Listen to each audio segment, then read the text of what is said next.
You're not getting this one, Troy. You have to be here live.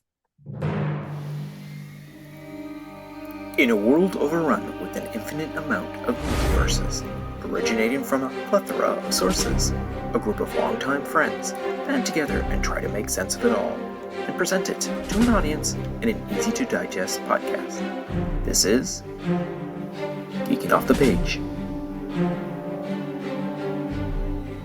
Greetings, geeks. Welcome to another episode of Geeking Off The Page. I'm Mike. I just woke up. And I'm Trevor, and I've been awake for a long time.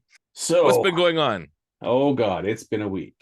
I'll let you start with Knight Rider because I know you're aching too.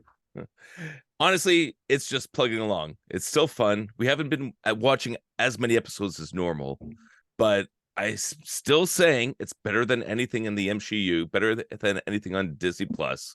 It's just good, fun, wholesome family entertainment.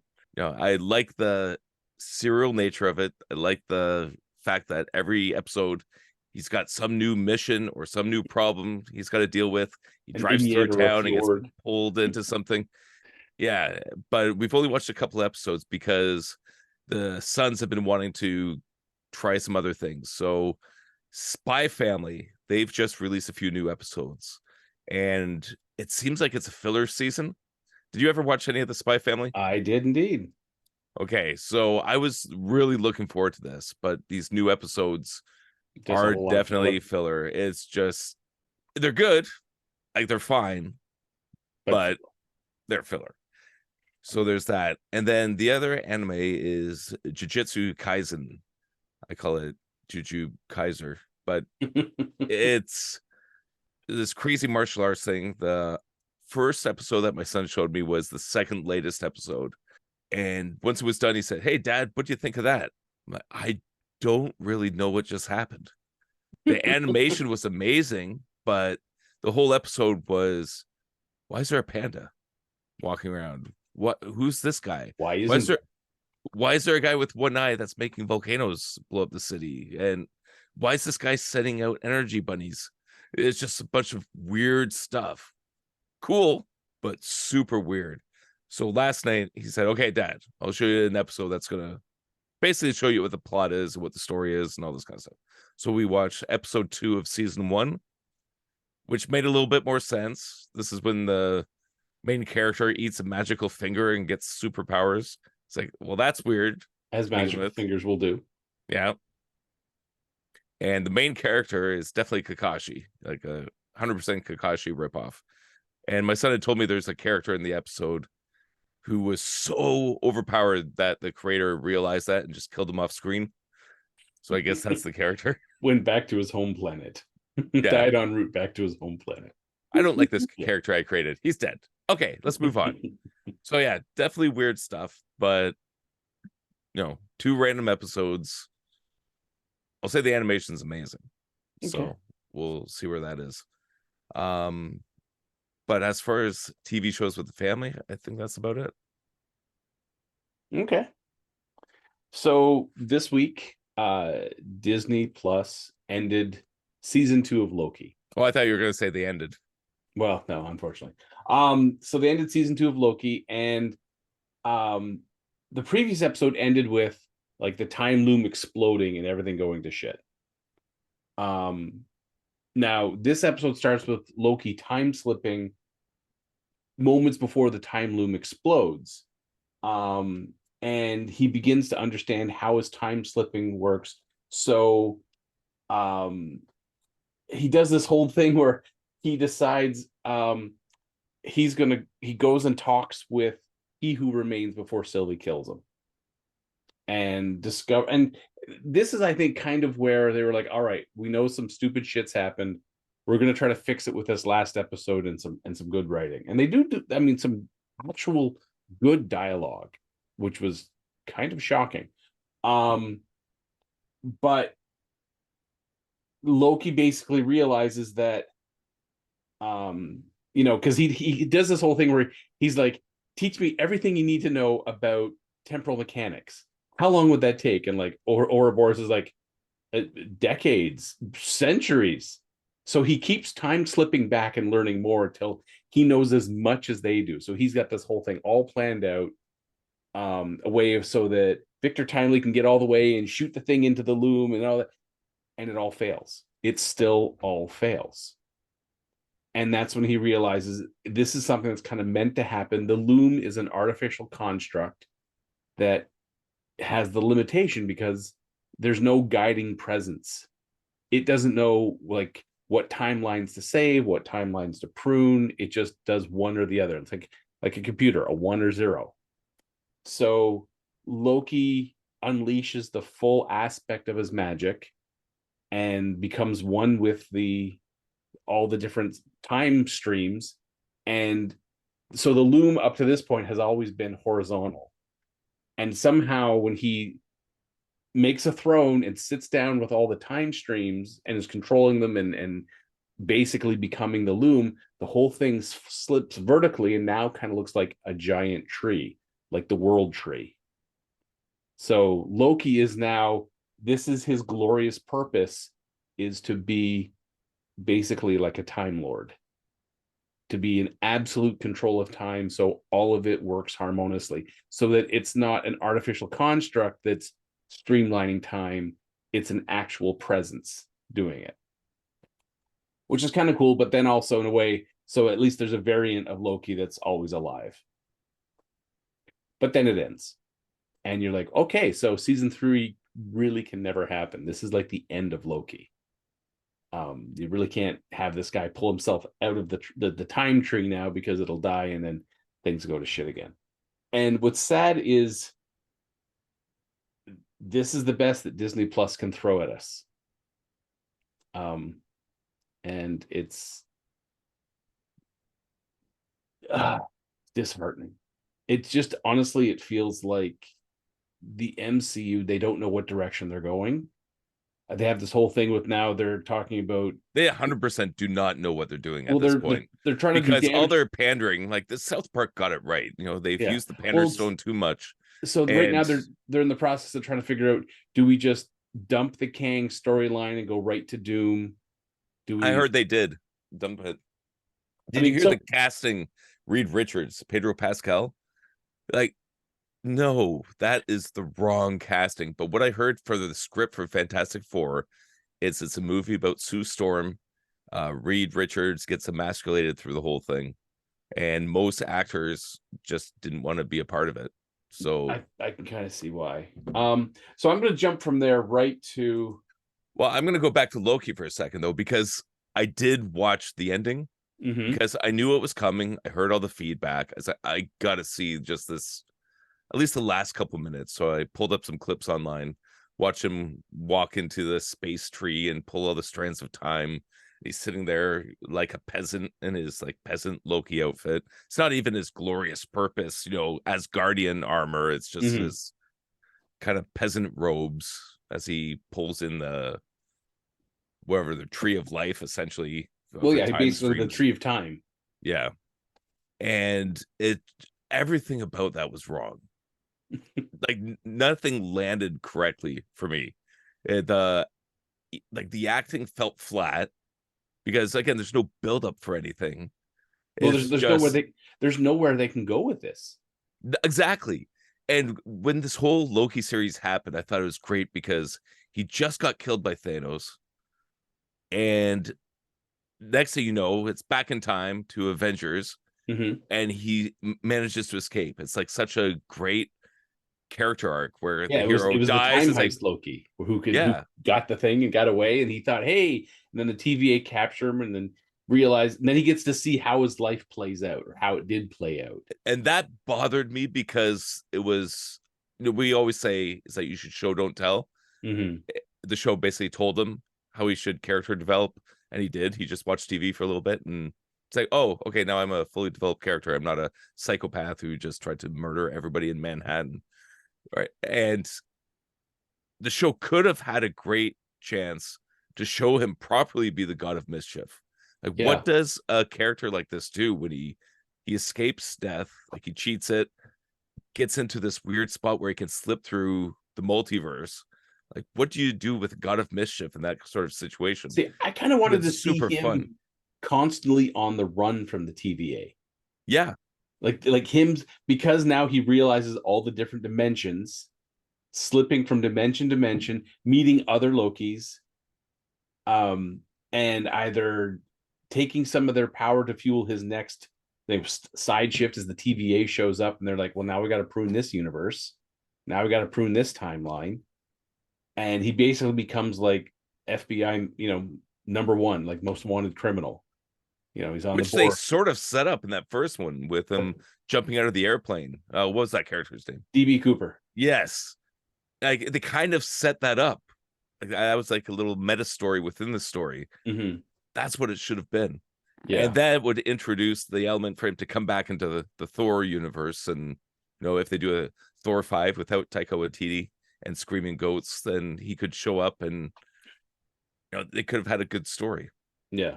And maybe they still can. Maybe he'll just make a one of his imaginary clones that's still holding the tree, and then he'll walk out and go do something else. But it's just crazy. And Marvel keeps doing this where they've been shooting themselves in the foot so much, like they're bleeding out. That's it. There's nothing left. Yeah. So did you watch the edit that was it Perry Chan from Nerdrotic did the Seinfeld, the Loki, the show about nothing? He put the Seinfeld music to it with the laugh track. Yeah. And all the scenes work so much better with the laugh track. Mm-hmm. They did. And the thing is so I watched Loki on when it came out. It was like Thursday night or whatnot.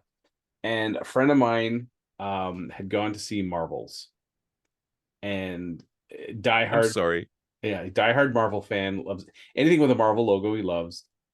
He walked out of the film before it was finished, demanded his money back, which is huge for him. He's never done that. He felt embarrassed to do it, but at the same time, like he had to do it. He had to get some sort of compensation for his time, at least get his money back. Did he get his money back? Did they give it to him?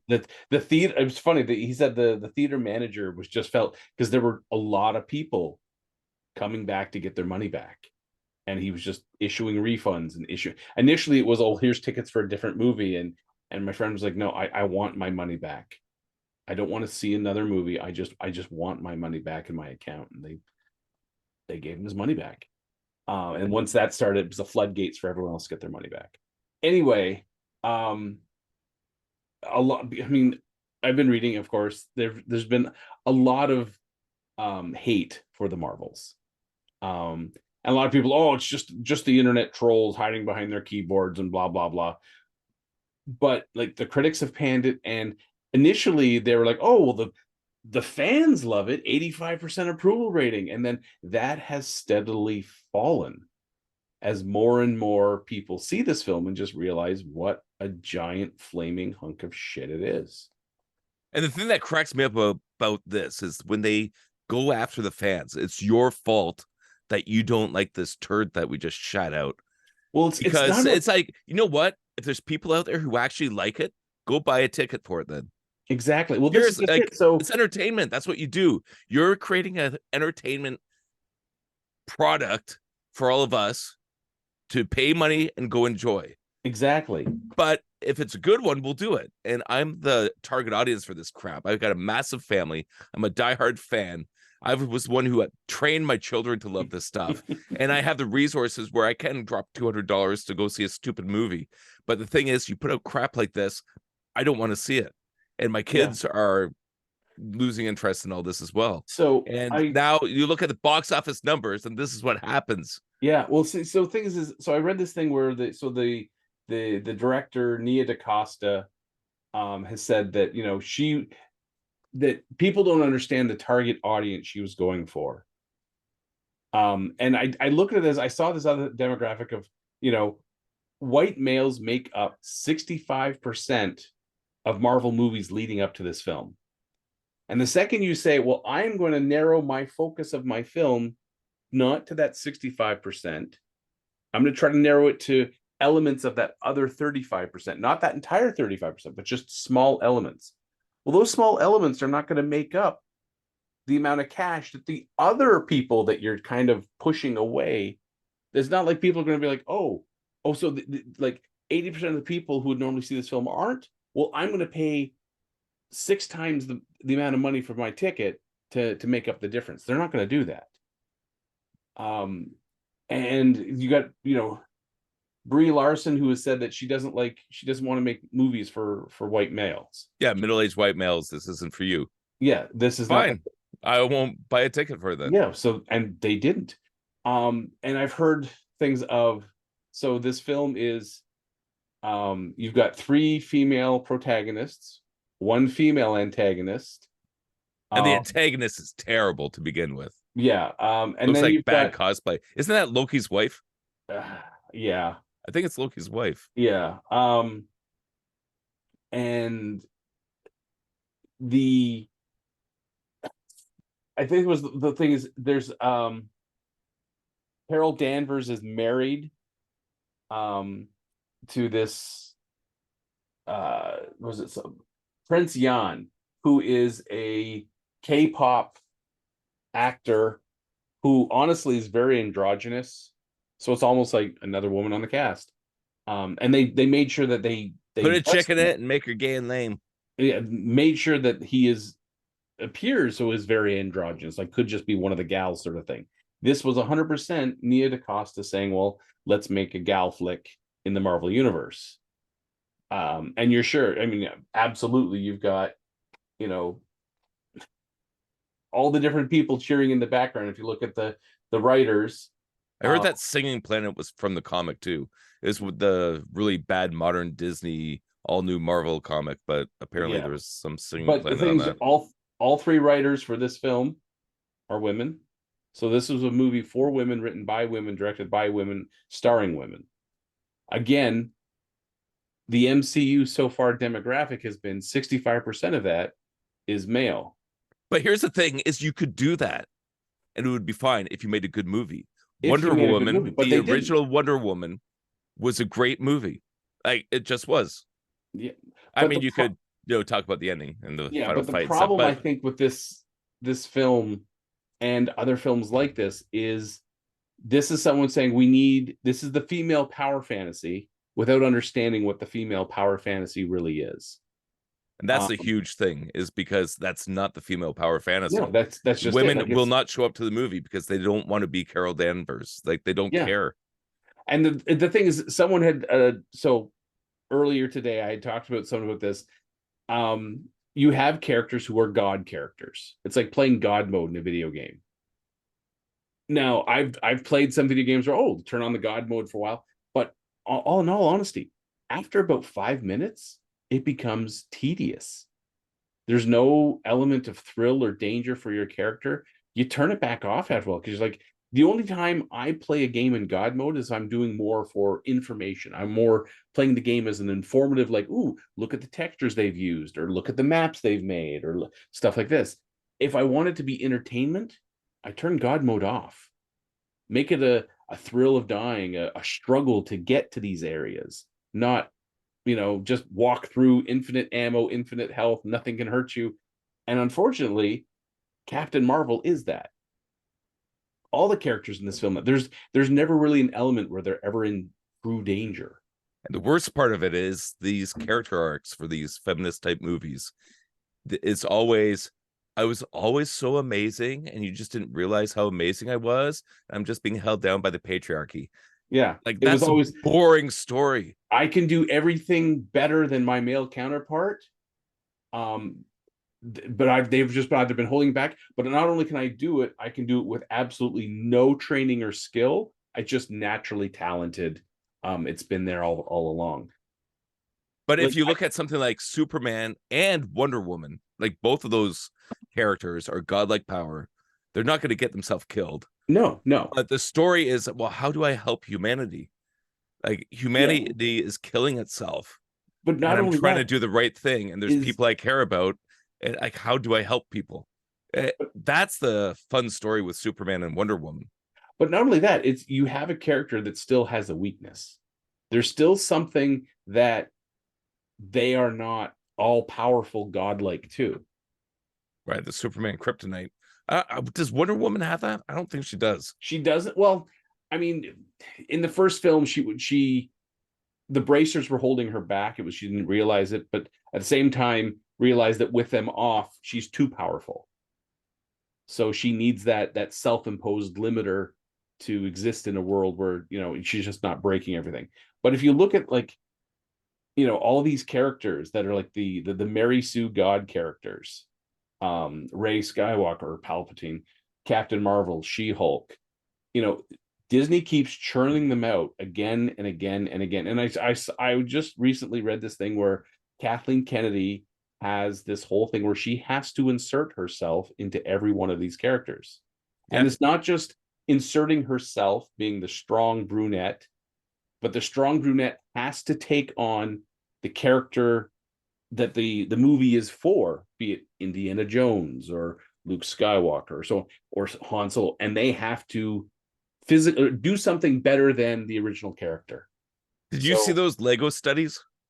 Yeah. That was an interesting thing, how they did that study, because they could not sell Lego to the female market because females just weren't interested.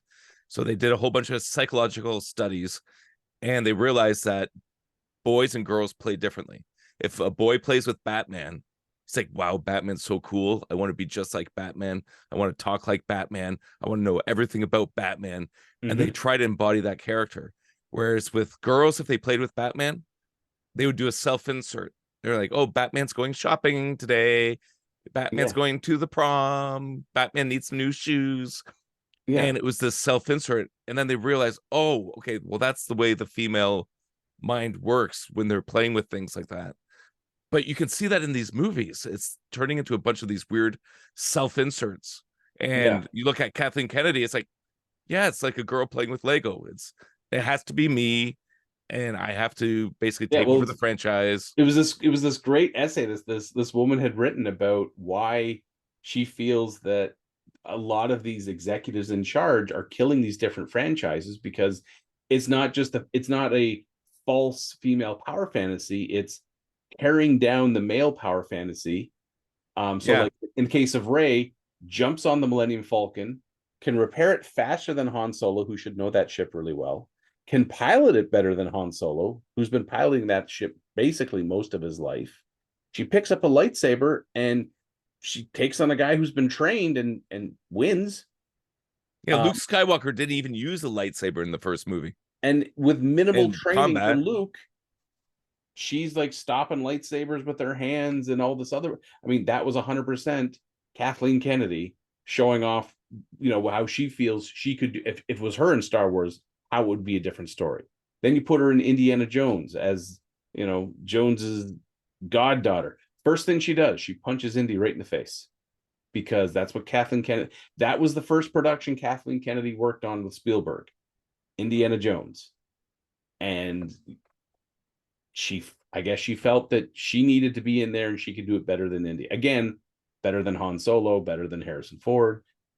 Now you've got Captain Marvel, basically unkillable, unstoppable.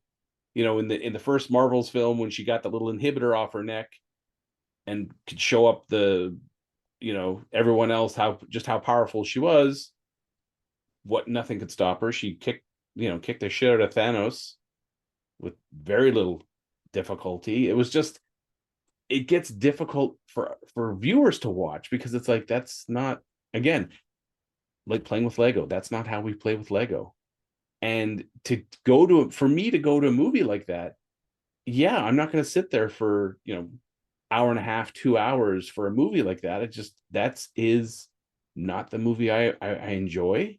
And unfortunately, I'm part of that 65% demographic. If I'm not putting money out, you're not going to have some record box office success. And the crazy thing is, women don't like it either. Women don't relate to these characters. They would much rather see Chris Hemsworth take his shirt off and be a strong male hero character than to go see this kind of claptrap. Like, they don't care.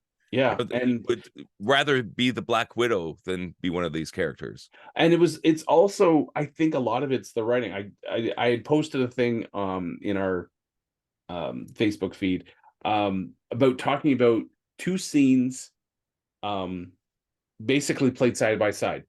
Bruce Banner, for the first Avenger films, Bruce Banner and Black Widow when they first meet up in India, and that whole interaction, versus Ironheart in the Black Panther 2 movie meeting up with Queen Shuri at that point, or Princess Shuri, I don't know. And just how those two different scenes played out, how those characters are introduced. It was the first time of seeing Bruce Banner. We're told he's smart once. Someone says, well, you're the leading mind in gamma radiation. And then we kind of get some idea of how smart the character is from, when he sees the girl escaping through the, leading him on. And it's like, are we? And he quickly susses out, Black Widow. He is like, oh, I guess we're alone. And then he fakes her out with the fake anger, and she pulls the gun, and he's like, whoa, let's not have that big guy come out. And she calls off the soldiers, like, I guess we're not alone then. It shows how intelligent he is. Yeah. How much, he's kind of been through this song and dance before. He knows Shield wants him in some fashion. He thinks they want the big green guy, and she's trying, no. Fury wants your mind, not your muscles. But then you flip it over to the Black Panther 2. But you also see Black Widow's fear. Yes. Here's someone who's a master manipulator, and she realizes what she's dealing with. It's like, I'm going against like an atomic bomb right here. Yeah. Like, I know I'm good, with the trigger is kind of faulty, and it could go off any moment, and there'd be shit all she could do about it. That when she pulled that handgun, that was her only defense. And you could tell it didn't make her comfortable. That it wasn't like pulling that gun, she was like back in control of the situation. If anything, she knew, her life was a second away from ending. Yeah, the pea shooter's not going to do anything against the Incredible Hulk. So when you flip over to Black Panther 2, that interaction with Riri Williams, and she's aggressive. And there's this whole thing where they're the two Wakandans are talking, well, where are we? We're at MIT. Well, what's the education level here? Comparable to a village school. And then you've got like the jock bros at MIT, and Riri's doing their homework for her, like she's doing their homework for pay. And a lot of people were pissed at that. MIT is not full of jock bros. Jock bros don't go to MIT. Just about 99.9% of the people at MIT are STEM nerds. They don't need people to do their homework for them. They don't, stand around in athletic gear and be in the whole jock bro thing. And it starts out with, the jock bro's intimidated by her. She takes his phone, swipes his phone. I don't know anyone on this planet that would let someone come up and swipe their phone and start tapping into it. If a woman came up to me and just snatched my phone out of my hand, you can bet she's going to taste the palm of my hand right across her face in a heartbeat. It's not even like, oh, don't hit women. No, you do something aggressive and violent towards me, I'm going to pay you back in kind. The difference is I'm probably going to hit a hell of a lot harder than you do. I love it when Trevor gets violent. No, it's not that I'm getting violent. It's just disciplining. Karma. In a way, don't grab other people's shit.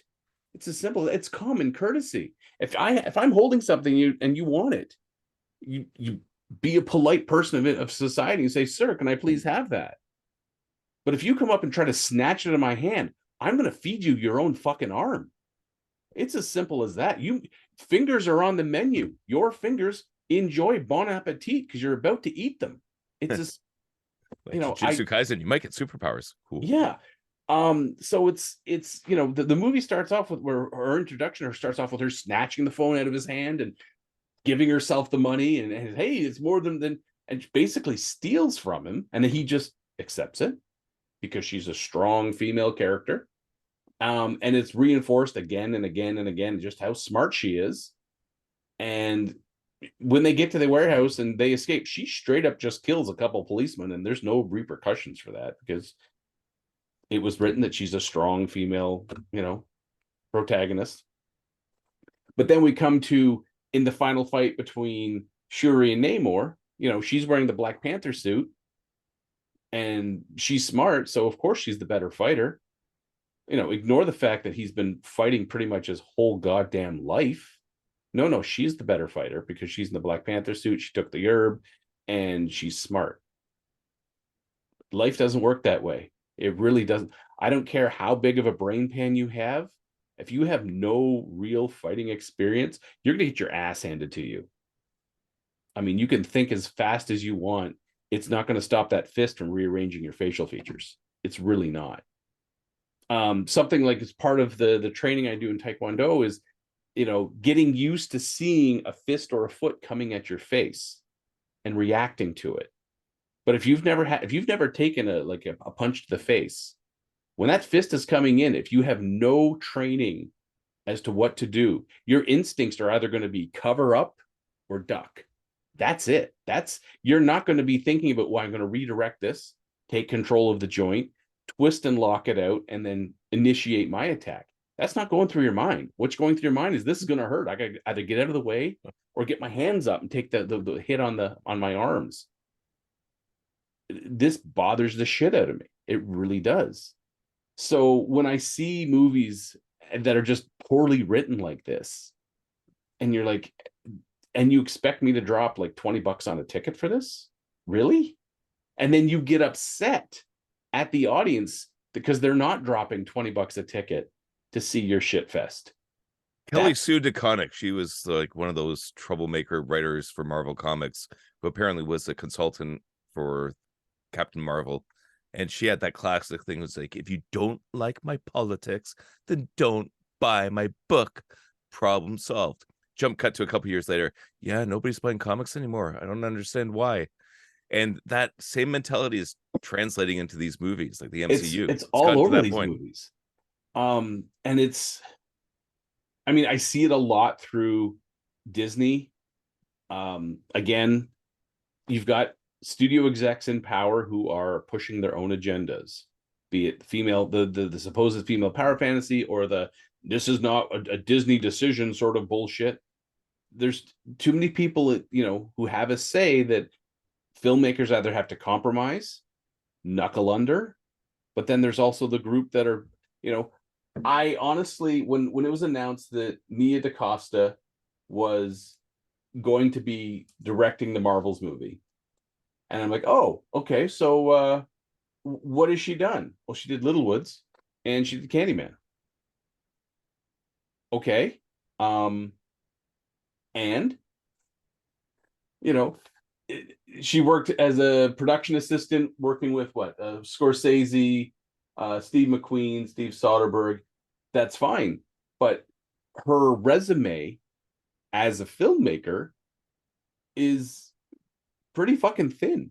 Yeah, I wondered about the Russo bros when they got hired on, but apparently they did that action sequence in whatever show they were directing, and it was done really well. So like they understood the comedy and they understood action, and they had a little proof.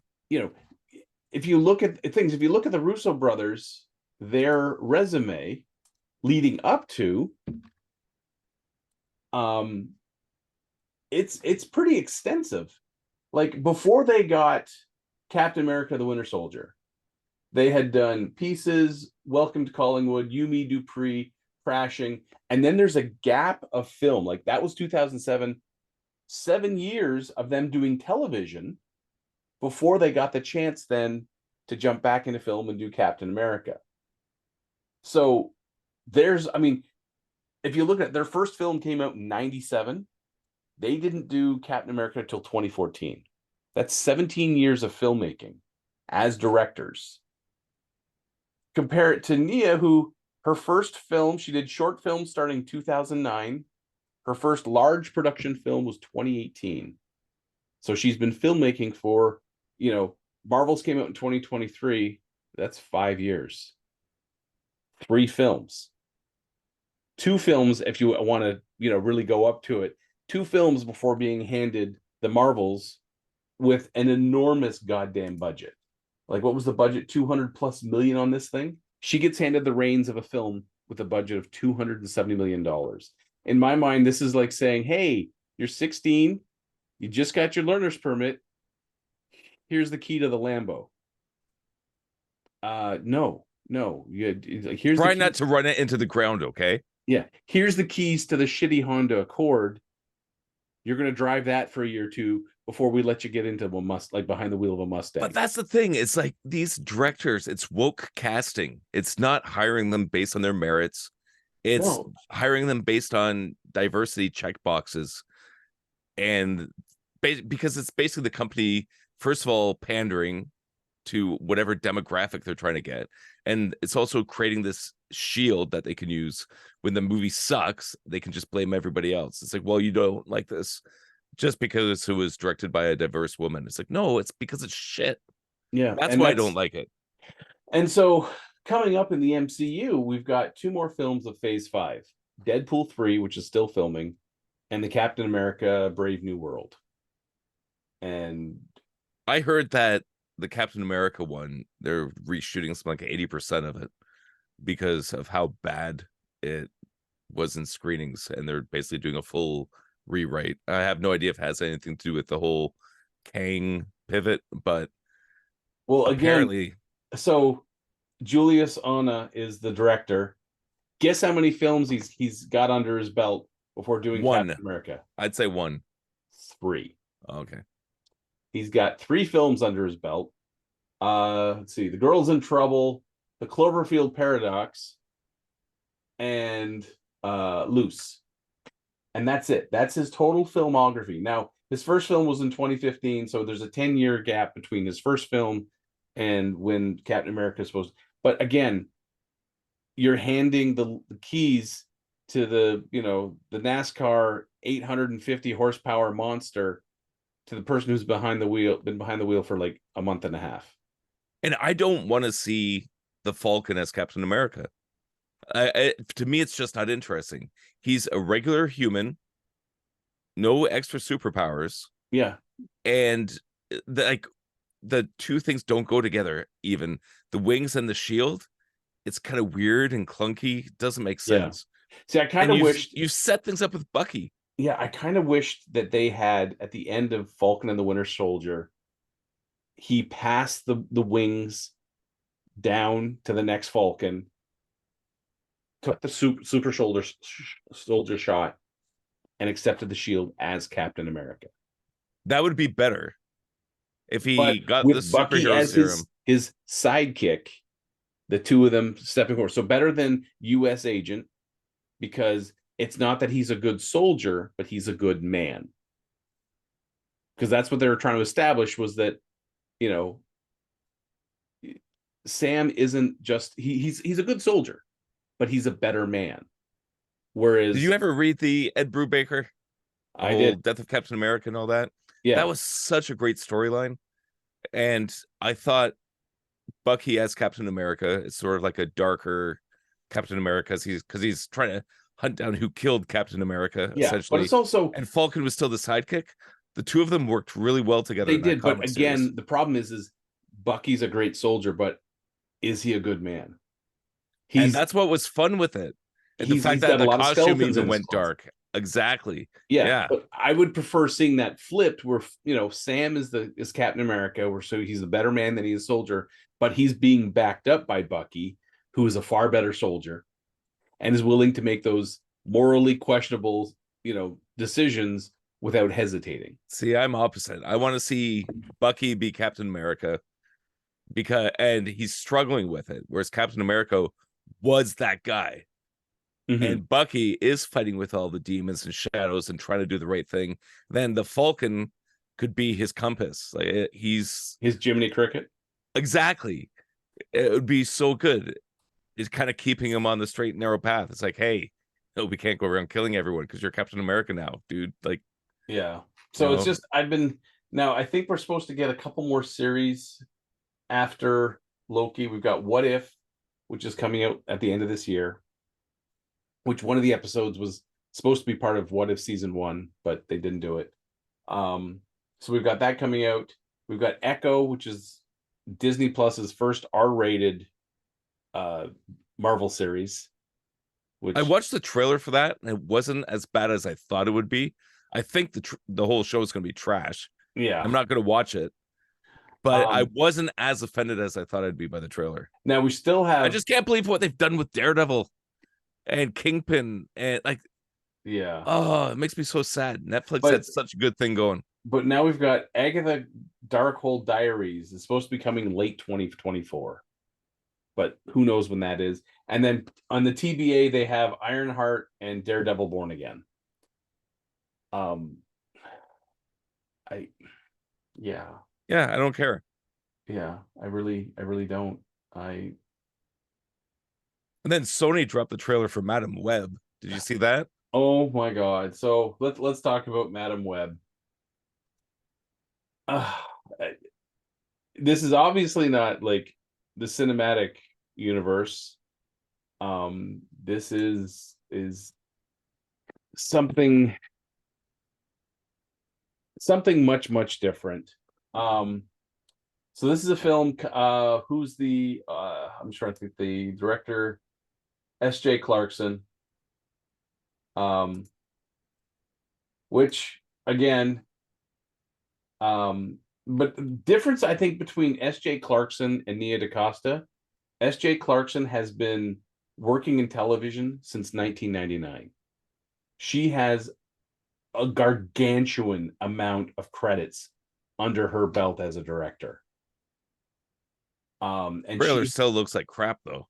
The thing is she has directed a wide variety of things. She has done things like Ugly Betty. She worked on Jessica Jones, EastEnders, stuff like that. Like she's directed enough variety of different projects, of different tone of projects, that as bad as the writing's going to be on Madam Web, I think she's going to be able to do something with it. Now, the downside is the whole storyline of Madam Web. And I hate all this multiple spider stuff. We talked about that with the whole Into the Spider-Verse. Oh yeah, so we have two different. When you make everybody Spider-Man, it's like Incredibles. When everybody's special, nobody's special. Yeah. Well, this one, according to this, we've got at least two different Spider Women. We've also got a Spanish Spider Woman, which is like I think they call her Arana, which is like Spanish for spider. And then we have they have undisclosed roles, but we also have Ezekiel Sims, who he's been in Spider-Man books, but this feels like a dumb character. It's like this evil spider totem person. Yeah. So this is all part of the Sony Spider Universe, which includes Morbius, by the way. It's Morbin time. So and Craven and Venom. Yeah. Right? And it just feels terrible. Really does. And what I would like to see for Madam Web is from the actual comic books. Spider-Man 210, where it's an old lady who's in a wheelchair and has this weird spider web thing behind her, and she's blind. Yeah. But she can see the future. Well, it's not. Why not do that? Yeah, not just see the future. She can, by her web, she's in basically knows what's going on around her. And she's the one that, made the best version of Peter Parker when she at one point turned him into a spider and then he popped out of a cocoon fully healed. I don't know. But yeah, this is the whole spider totems bullshit. When I saw the trailer for this, there's really nothing that jumped out as like, ooh, this will be exciting. It jumped out as, wow, it looks like this is Morbius too. Yeah. And if for our listeners, Morbius is a terrible fucking movie. Like, just it's a giant waste of time, money, talent, opportunity. That one even had a decent trailer. Oh yeah. I never watched the movie, but still, the trailer was kind of okay. Yeah, but again, just horrifically horrible. And Sony has this problem where they're trying to make these movies on all these side characters, but they're not the point. Spider-Man's they're not. That's not. I don't. They're supporting cast for Spider-Man. Yeah, so put Spider-Man in it if you want to do it. Yeah, I've yet to pick up a Spider-Man comic going, ooh, I hope Ben Reilly's in here. I hope this is a story about Betty Brant. I'd much rather read Miles Morales. It's. I mean, if I want to read Miles Morales, I'll pick up his comic book. But I'm not picking up the Incredible Hulk going, oh, I hope this is a Rick Baker episode, like a Rick Baker, issue. No, that's a Rick Jones. That's a Rick Jones issue. No, you pick up the Incredible Hulk because you want to read about Bruce Banner and the Incredible Hulk, not about pedestrian number 3. It's So I'm going to switch some gears here. Right. Invincible season 2 has been coming out on Amazon Prime. We've got 3 episodes in. How is it? So far, it's pretty good. The first episode, it's kind of like, so at the end of the first season, Omni-Man, after beating the absolute shit out of his son, flies off. Kind of realizes, all right, this isn't who I am. This isn't who I'm supposed to be, and he leaves Earth. Now, the whole thing starts with you start on an alternate Earth where Omni-Man and Omni-Man and Invincible have taken over the Earth. And you're like, what the fuck? I thought Omni-Man left. He came back, and Mark's on, and then you realize, oh, we're on an alternate Earth. Okay. And in the second episode, we kind of get a little bit more into what's going on with Mark. He's going to college. There's a stowaway Martian who's looking for the other Martian that Omni-Man killed. Shit like that. But this third episode, it basically starts off with Mark and his girlfriend about to have sex, and the narrator is like, whoa, let's just give Mark and his girl some space. Let's go see the alien, voiced by Seth Rogen, and what's going on there. So we get flashbacks about the Virtumites. I call them the Vegemites. I really do. Basically, the Vegemites attacking the aliens world, and they're really good at persevering. So they keep growing new versions using, biological engineering to make what hopefully is a hero who can fight against the Vegemites. I know they're Virtumites or whatever they're called. And he ends up being strong and powerful, but still not as strong and powerful as them. So he joins this collective of people who are all like different races, who are all like under the threat of the Vegemites. And we follow him for a bit, and then 3 of them show up and proceed to kick the shit out of, like, rip his arm off and punch their arm right through his body and pop his eyeball out. And because they want to know about Earth, because he had in season 1 had accidentally gone to Earth and not Earth, where he was supposed to go, and he met up with Mark, and he's like, I met a hybrid, a half and half, who's actually sympathetic to our cause. He doesn't like his dad. He's willing to fight against them. And they're like, oh, well, this sounds great. So these 3 Vegemites show up, beat the shit out of him because they want information. He refuses to talk, so they leave him for dead. And then you find out that the leader of this whole coalition has been working with the Vegemites, because he kind of like flicks the power off and lets him die. And so we kind of go back to Earth, but Mark and his girlfriend aren't quite done yet. So the narrator's like, whoa, let's go over here. And we see Mark's mom, and she's in a superhero spouse help group trying to cope with things. And it turns out the other spouses are the spouses of the dead Guardians who Omni-Man killed. Meanwhile, she's like crying that, my husband's gone. And they're like, oh, that's so bad. And then she finally admits to one, yeah, my husband killed your wife. And he's like, you shouldn't come back to group. It's not a safe space for us with you there, because your husband's not dead. He could come back. So that's where that's where episode 3 has ended. And this already, the level of writing is far above what you're seeing in Disney Plus. So I'm having a good time with it. It's pretty good so far. And it's the first time we had the narrator like, whoa, let's pull you. Normally they're like, we'll show anything. That's fine. Whatever. Popped eyeballs? Check. Lots of blood? Absolutely. But it was like sex. Okay, whoa, let's hook a finger on the camera here and pull you over here somewhere and let them do their thing, because it's going to happen. But let's keep the camera rolling, sort of thing. And the whole thing ends with Mark gets contacted by an alien race that says, we need you to come destroy some meteors. Billions of people are going to die. Mark's like, all right. They get there, and it turns out their supreme leader is Omni-Man.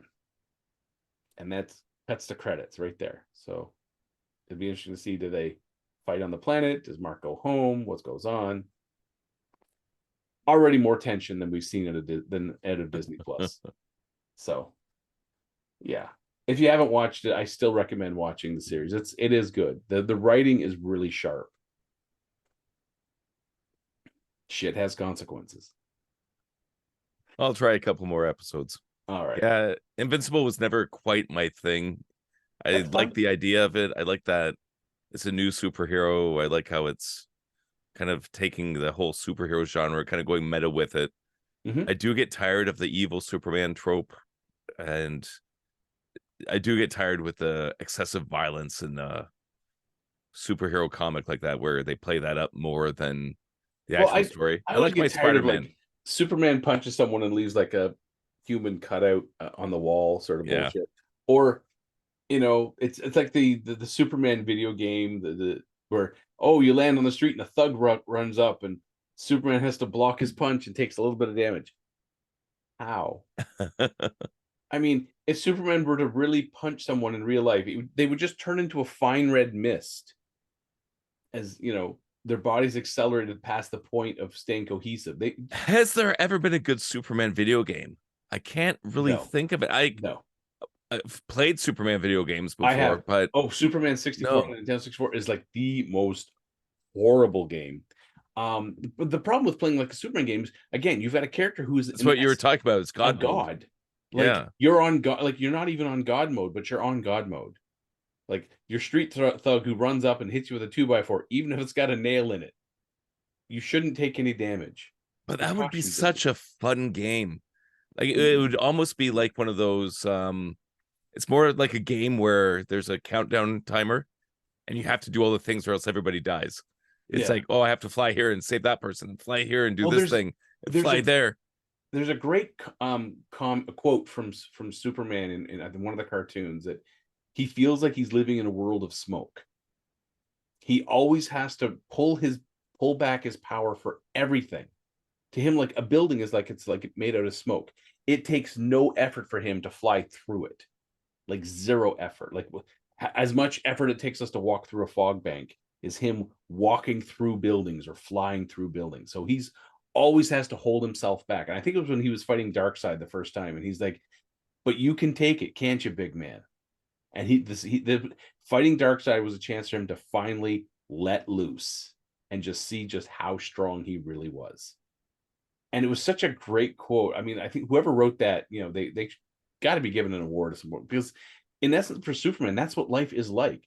You're living in a world of cardboard and smoke.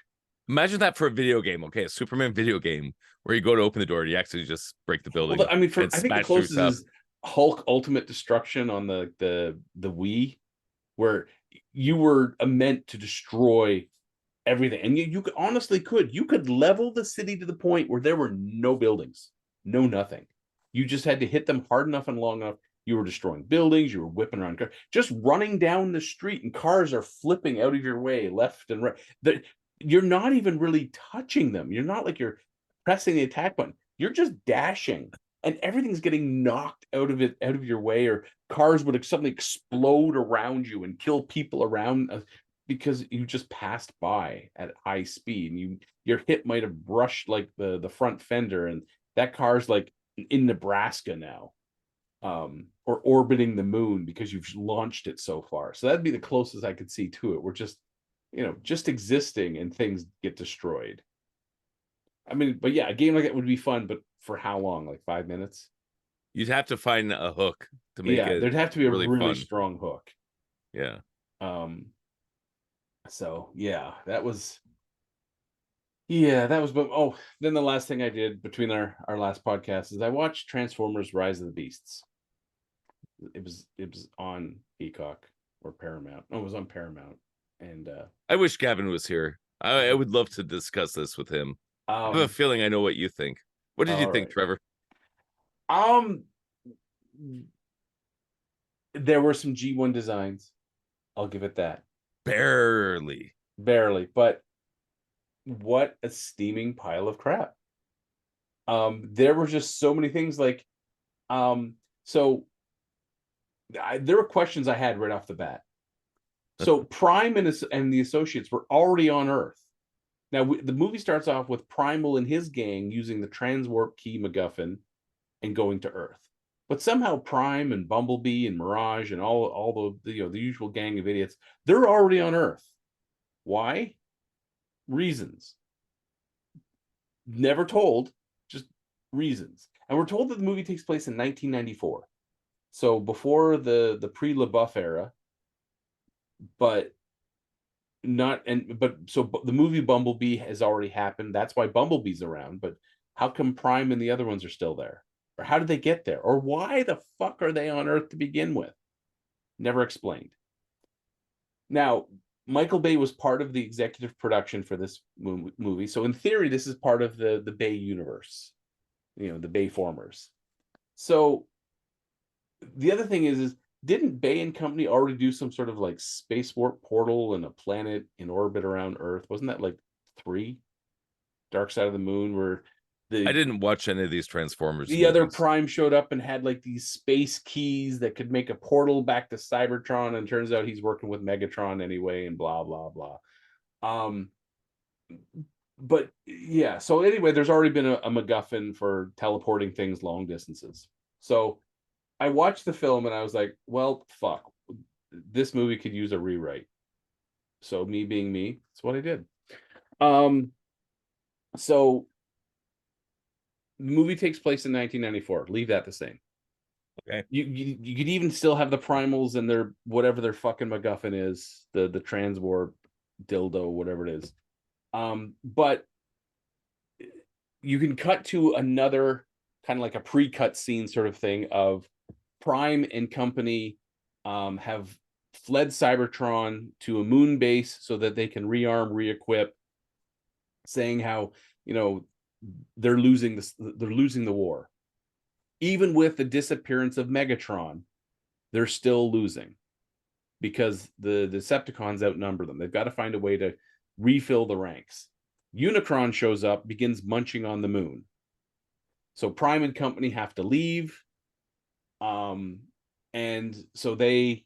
What moon? Would this be the Cybertron moon, or would this be just Earth another moon outside of maybe a planet just outside of the system of Cybertron that they just happen to be there? That's a moon they have set up as a base, and Unicron shows up and starts eating the moon. This is where Scourge and Prime first fight. And this is where we learn that Scourge likes to take, trophies from all his kills. Prime and Company, I even thought that was dumb, but yeah, so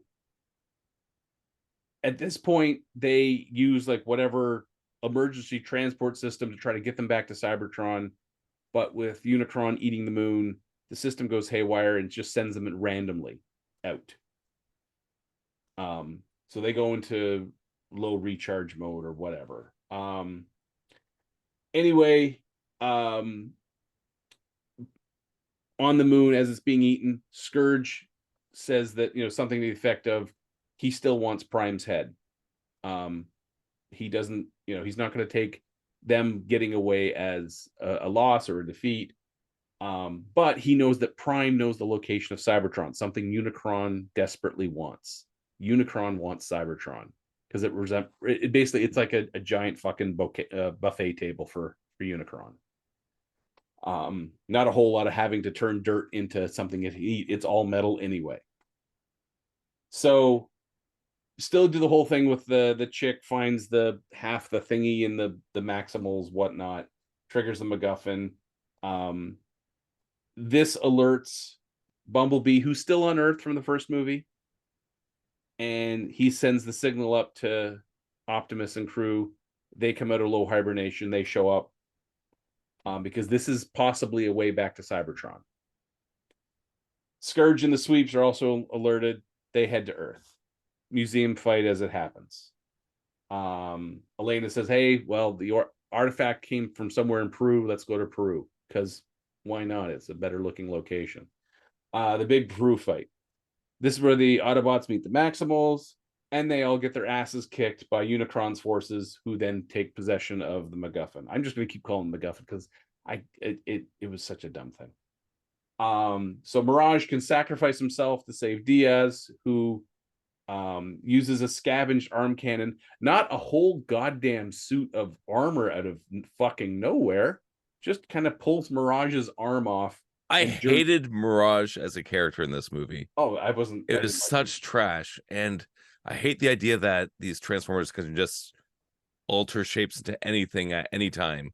And that whole armored suit, that pissed me off so much. I would get rid of it entirely. Just have Mirage, takes the shot that would have killed Diaz.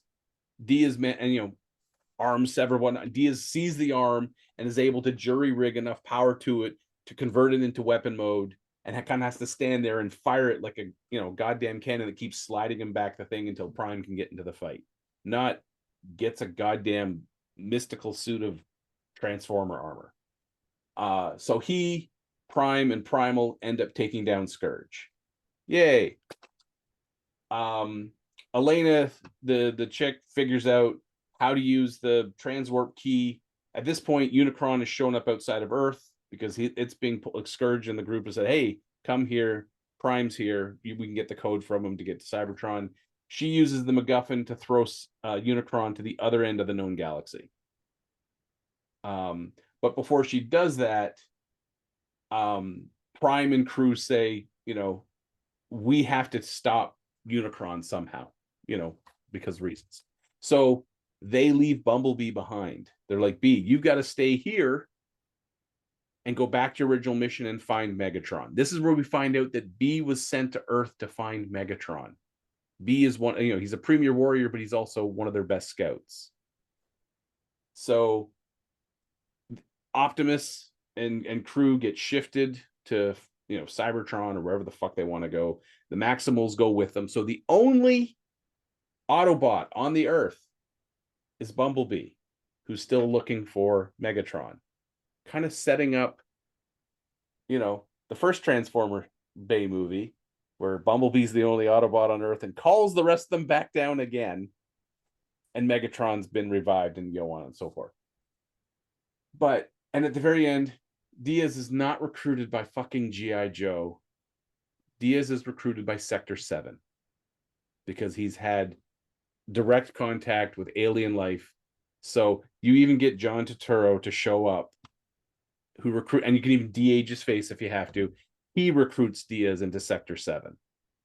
That brings it full circle. So you could honestly slip this movie right in between Bumblebee and the first Transformers movie that came out in 2007 or something like that. This movie would slide right in and all the continuity would fit. Diaz is now part of Sector 7. This is why Bumblebee's the only Autobot on the Earth when the other ones get called down again, because he found the Allspark. He found what Megatron was searching for, which was the Allspark, and then you carry on and so forth. Instead, fucking G.I. Joe shows up.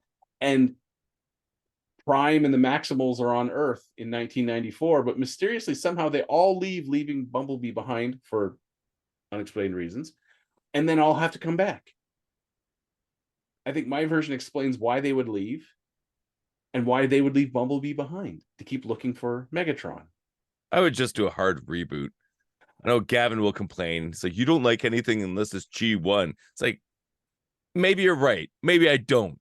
But G1 was actually really cool. The cartoon was cool. Those original designs. And all these toys that they make now. Geez. Power Glide, look at that. That's freaking awesome. That's a GoBot. That's awesome. Right? Jazz. GoBot. That's my jazz. That's what I want to see. Yeah. That's what I want. Not all this crap that they keep giving us. And it's like, just do the damn thing right. Transformers is one of my favorite things of all time. And geez, what did you think of Optimus Prime in that movie? Because I thought he was trash. I didn't like the design. I really didn't. And I didn't like his attitude. He seemed like a sniveling little weak fucker. One of my favorite things is when Peter Cullen got the job, and he told his brother, who was in the military, I'm going to be a truck. No, not just a truck. I'm going to be a leader truck. And he said, be strong enough to be gentle. Yeah. And he took that to heart. It's like, yeah. that's the kind of leader you want to be, not just one that's yelling and being crazy. Is no, like, I'm strong enough to be a gentle hero. Yeah. And I didn't see that in this movie. Well, I'm losing my voice. I've been losing it every night. just it's the rage. For me, I think with Disney's trend of taking all of their animated properties and making live action fucking versions of them, Bay and Company should take the 1986 Transformers the movie, shot for shot fucking remake, do it all CG, go. That'll look good. That already has a good story. You've got the death of Prime, the rise. I mean, as shitty as Rodimus Prime is, at least you got something that you can get behind. You got good. You use the original fucking soundtrack. Rodimus Prime is still better than anything in the Bayformer universe. Yeah, but you still got a good enough soundtrack, so not a whole lot of reworking there needed. You got people who would climb out of the fucking woodwork if told, "Hey, we're gonna take Transformers the movie, the animated one from '86, we'll do it all in CG. Do it justice." People would be lined up around the fucking block, A, to work on it, and B, to pay to go see it. Hell, I would buy tickets for my family. Everybody, you're coming to see it. I don't know what the story is. I don't care. You're going to be meat in the seat so the tickets can go for the box office. And here's a fun fact. I have an MP3 USB drive that I stick into the car all the time. And I put a whole bunch of music from Transformers the movie on it. And my kids will sing it. Like, we go to a hockey game. It's Dare and the Touch. And... yeah. Nothing's going to stand in our way. All that kind of stuff. It holds up. It's multi-generational. Like, as corny as some of it can be. Oh, and there's a heart to it. It's like Knight Rider. There's a heart to it. You can talk about how corny and cheesy it is, but it's good. It's actually good. I don't know. Unlike all this modern claptrap. Yeah, Rise of the... I'm just going to say, Rise of the Beast. If someone says, "Hey, you want to watch Transformer Rise of the Beast?" Do yourself a favor and punch them in the face and say no. Like I said, I was going to walk out of the theater and I was watching it on an airplane. Yeah. It'd be like, "Well, I'm out of here." Did he take a parachute? Yes. What's the name? CB Cooper, whatever. Yeah, DB Cooper. DB Cooper. Yeah, you need DB Cooper out of there. All those millions. So that was pretty much my week of media. But now I've got Thanksgiving around the corner here in the US, so I'm not sure what's going to happen there. We are still planning to see Five Nights at Freddy's. It's on Paramount. Or is it Paramount? No. I know you can stream it, but I want the theater experience for it. And especially for the boys, because they've been such huge fans of that video game. So to have a movie experience, like a proper, because there's nothing to see in the theaters anymore. There's not. I was just as an excuse to go for the experience. I've been looking at the list of movies that are yet to come out, and I have the list right here again, and there's really, like, we're into November, and I'm like, oh, and there's and it's a lot of that. Like, I just, each one, like, no, my thought process is, A, how much do I want to spend, especially if it's the whole family, and B, does it really need to be on a big screen, or is the TV I have in the next room good enough? Yep. I might take I know the kids will probably want to go see, like, Trolls Band Together. Was it Band Together? Yeah, Trolls Band Together, because it's not the first two Trolls in films, and they like in the theaters, and they liked it, and I honestly don't care. I can just, like, pew. But other than that, I was like, is there anything coming out in the rest of November or December that would require a big screen? Good Burger 2 doesn't qualify. And there's, like, I know there's the Disney one coming up, Wish, I think it's called. Oh yeah. There's no way in hell I'm watching that. Maybe I'll send Mare and the girls.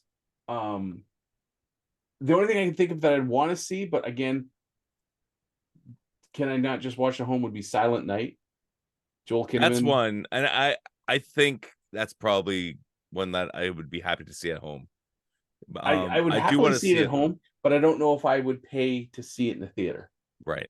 And like Willy Wonka, no, I like Timothy Chalamet did not impress me in Dune. honestly, a 2x4 with a scowly face on it and all like an emo hair wig glued to the top of it would have done a better acting job than he did in that film. So I can't see him doing wonders in Wonka. Rebel Moon's going to be on Netflix, so that's going to be at home anyway. But that one looks like a lot of, hey, we just stole a bunch of tropes from other sci-fi movies anyway.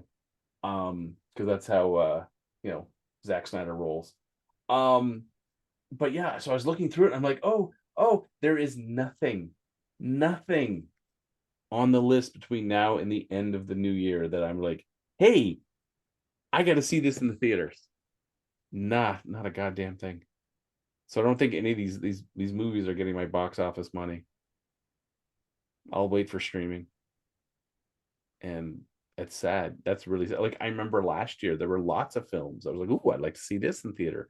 I'd like to see that in theater. There's nothing. And that's disheartening. I know people can say, oh, well, COVID has put a gap in the movie productions, and then the Writers Guild strike, and then the SAG strike. And you can only point blame so much before you finally have to, was it every time you stick your finger out to point blame at someone, you've got 3 fingers pointing back at you. And yeah, I mean, I think after a while, some of these studios have to start realizing that, you point the finger at the fan saying, you're not going to see my movie. Well, look at the other 3 fingers who they're pointing at. That'll tell you why. And I think you have to look at the way movies used to be made and the way Hollywood used to be. It would be, you just have some executives who just want to make some money. Mm-hmm. And you have some directors who are a little bit out of their mind, have these crazy ideas, and they want to bring it to life. It's not pushing agendas. It's just like, I have a crazy idea. I have some money. Will I get more money? Let's go together and try it. Yeah. Or they're like, hey, I've got this toy, or I have this idea for this movie. Could we make a toy from it? More than likely. Then let's do that and make some money off the merchandising as well.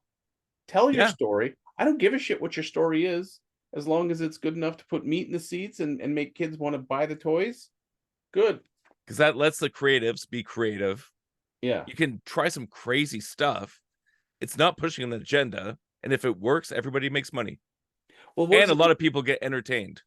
Well, there was that whole thing with movie critics. Like, if they were so good, if they were such great filmmakers, why aren't they making these great films anyway? That all they can do is critique other people and point out the flaws, which in some ways is kind of true. Like, if you're going to make that great film, or if you feel you can make that film better, or you can make the better film, then go out and do it. But the problem is now is you have these different studio execs who are like, yeah, I can't make a good movie, but it's almost like they're like, but I'm going to make sure no one else can make one too. Or I have an idea for a story and everyone's like, that's terrible. Yeah, but now I'm in a position to push this shit and get it done my way. But what's interesting now is a lot of these YouTube commentators, like Eric July, Ripaverse, perfect example. He was critiquing all these things, comic books and stuff, for so long, and it's like, screw it, I'm going to make my own. He made the Ripaverse with ISOM. So he's 2 comics with that. Now Alpha Core, he's made something like $7 million on his comic books. Yeah, after a while, you can only keep getting served like plates of shit before you're like, you know what? I'm gonna go in the kitchen and try something. I gotta do something. And sadly, as I said, like, we just keep getting fed bowl after bowl of this shit, and it's saddening. It really is. And the thing is the part that kills me is this whole intention that you have to reinvent the wheel. Every time it's like, oh, I got this character. Well, I'm going to reinvent the wheel. I just going to use the name and invent everything else behind it. It's like, okay, then why bother? It's gotten to the point where all these people that are doing the commentary on all these things and critiquing it, they're starting to step up, because it's like everyone's doing it so badly. It's like, you know what? I'm just going to do it myself. Yeah. Even a Daily Wire. Did you see that thing they did with Snow White? Mm-hmm. Mm-hmm. With the Disney diverse people and the dark complexion Snow White, which goes completely against the character. The fact is, like, no, we'll just do our own. Yeah. It's all these other, like, even Critical Drinker. He's getting into the creative field. He put out his comic. He did the Rambo with Sylvester Stallone, and like people are doing this stuff, and at least it's better than the claptrap coming out of Hollywood. And that's the part that kills me is, people are creating this stuff with minuscule budgets compared to what these giant tentpole films are working with, and easily creating better content. Again, like Five Nights at Freddy's, low budget, big box office. Yeah, like that's going to be way more successful than the Marvels. Yeah, and that's the fact they said they made a movie for the fans. It's like, how about that? How'd that work for you? Yeah, exactly. Pretty good. See, this is why I'm waiting for companies like Blizzard or BioWare. I mean, I know there's a Fallout series coming out soon, I think on Amazon or HBO. But I'm waiting for Blizzard to just say, you know what? World of Warcraft has made us how many billions? Let's just slam together some of the cutscenes and weave some stuff between them and fuck it, release it. Ignore that Warcraft film that did come out because everyone else did.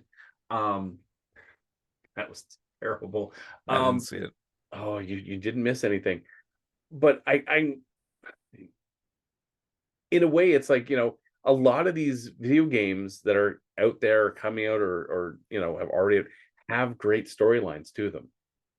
It wouldn't take much to package that together. I mean, if someone said, hey, HBO is going to do Red Dead Redemption season 1, 10 episodes, my ass would be in that seat watching it every week happily. It's a great story. Fallout, I know they're going to muck it up horribly, but I'll probably end up watching Fallout. I think the real issue though is when they say, hey, we're going to take this video game, make a movie or make a series. This is when you get all the Hollywood types come crawling into the woodwork going, hey, we have an agenda to push. This would be a great thing to push it with. And I think this is where whoever's holding the creative reins has to be like, fuck off. No, we're not pushing your shitty ass message which is what they did with One Piece. It's what and look at that. Netflix has a hit show again. But then you flip the coin. Look what they did with Halo. Halo fell apart. First couple of episodes were good, and then they decided, hey, this is our agenda. This is what we're going to push. And that last episode was like, wow. Wow. How terrible. I didn't watch Halo. Oh, I couldn't do it, especially because I worked on the game too. So it's like, I don't need this. As I said, first couple episodes were good, and then it just fell apart rapidly. And they had good casting. They had people who could actually act, and they were like, fuck it. We got wet cocktail napkins we can write dialogue on and storylines with. And it was just, it was like season 8 of Game of Thrones. Really was. One show I want to watch is Reacher. Yes. I didn't watch the first season, but that second trailer, season 2, the first 20 seconds of the second season trailer with you were carjacked. Wait right here. That was enough to be. It's like I'm sold. I don't care what the main story is of the season. I was sold in the first season. Like they had this whole sequence where he gets tossed in jail, and he these guys come in, start bullying his cellmate, and he just kind of slides off the side and say, hey, look at this guy, look what he's trying to. And elbow, or first it was a headbutt and a couple of elbows to the side of the head while head's pressed against the upper metal bunk, and he's like, you take this trash out of my cell and you owe me a pair of glasses. And it was like, all right, I'm sold. I'll watch this. This is great. So I'm eagerly awaiting season 2 of Reacher. And I don't know if this is in the books at all, but I like how they channeled the Jocko Willink. It's like, oh my God, they're coming to kill us. Good. Yeah. Well, it's funny if you I've read a couple of the Reacher books, and there's this whole interview with the author talking about describe Reacher's fighting style. He's like, it's like a chainsaw thrown into a crowded room. That's pretty much his fighting style. It's not pretty. It's not elegant. There's a lot of a lot of elbows thrown, a lot of headbutts, but it's effective because the guy's a walking mountain. He's huge. He's very muscular. He's just stupidly strong. And it's when you throw him in a crowd of people, there's a lot of people who are going to get hurt.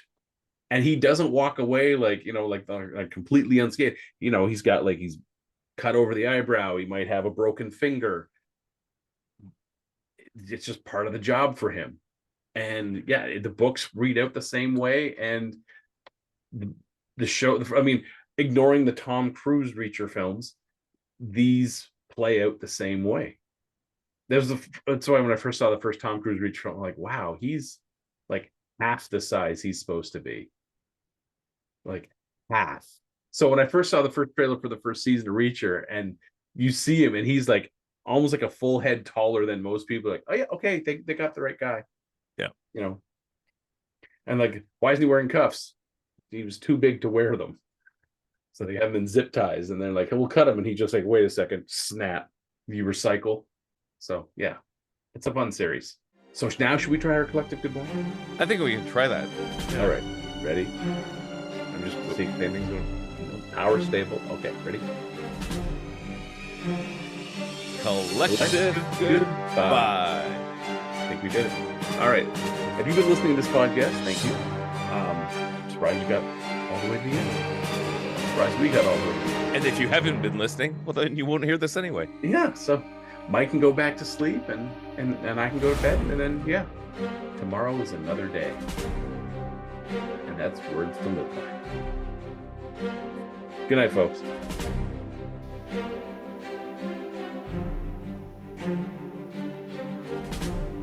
You have just been listening to Geeking Off The Page, a Planet Geek production. Please be sure to like, subscribe, share, and review. You can follow us on our social medias at Facebook, YouTube, and TikTok. Search for Planet Geek Productions. On X, former Twitter, and Instagram, search for Planet Geek Pod. You can also send us an email at planetgeekpod@gmail.com. So until next bat time, same spider channel, the truth is out there. So say we all. Yes, have some. May the force be with you. And thanks for tuning in.